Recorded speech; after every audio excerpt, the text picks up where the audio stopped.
Assalamualaikum warahmatullahi wabarakatuh, Bapak Ibu.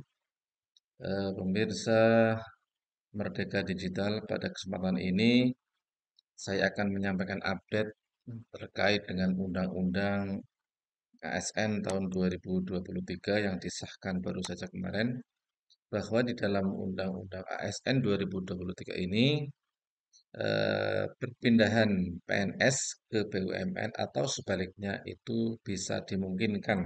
Nah, bagaimana penjelasannya? Gini penjelasannya Bapak Ibu,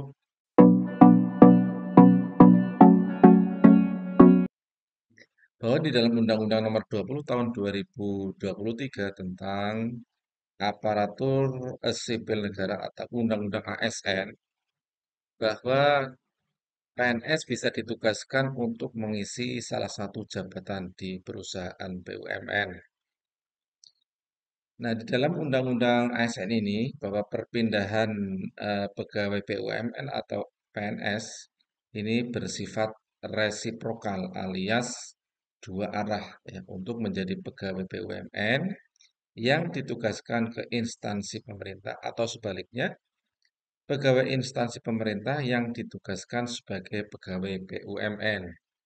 Nah, berikut apa namanya penjelasannya. Pegawai BUMN yang ditugaskan di instansi pemerintah, maka bagaimana statusnya?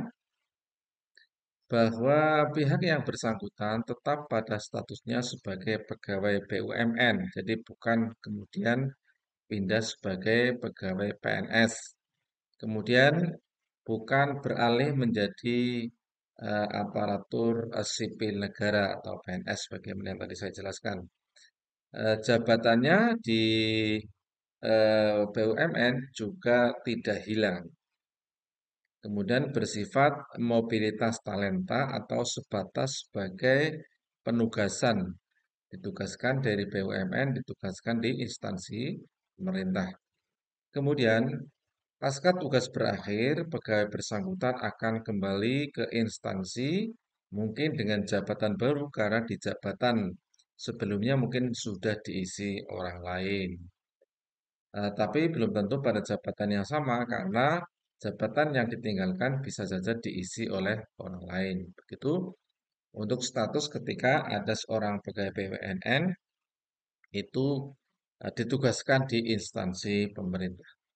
Begitu juga sebaliknya, eh, pegawai di instansi pemerintah yang statusnya PNS kemudian ditugaskan di BUMN. Statusnya adalah bahwa pihak yang bersangkutan tetap pada statusnya sebagai PNS, bukan beralih menjadi pegawai BUMN.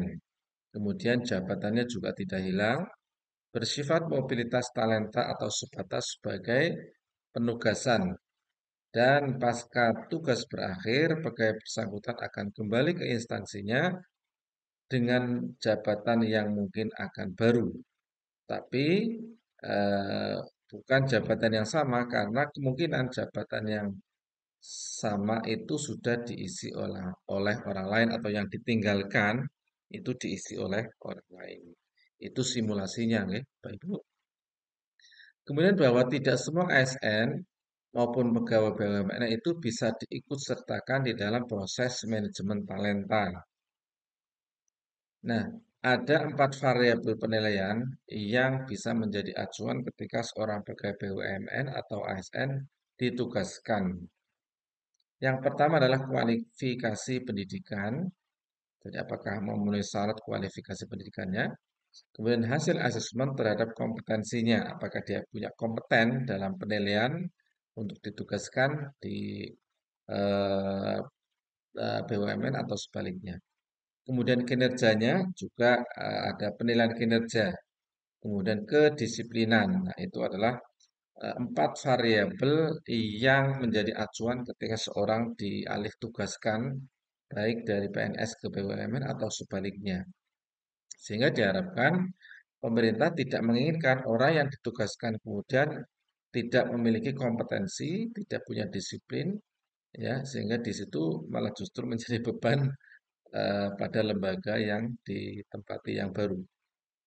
Nah, karena diharapkan mampu memberikan sumbangan kepada organisasi sehingga dia ditugaskan ke ke BUMN atau ke ke pemerintah ini mampu memberikan sumbangan ya. Jadi dia menjadi driven ya untuk melakukan percepatan pada tempat yang dia tugasi ya. Demikian Bapak Ibu, mudah-mudahan ini bisa menjadi pengetahuan bagi Bapak Ibu. Demikian, Assalamualaikum warahmatullahi wabarakatuh.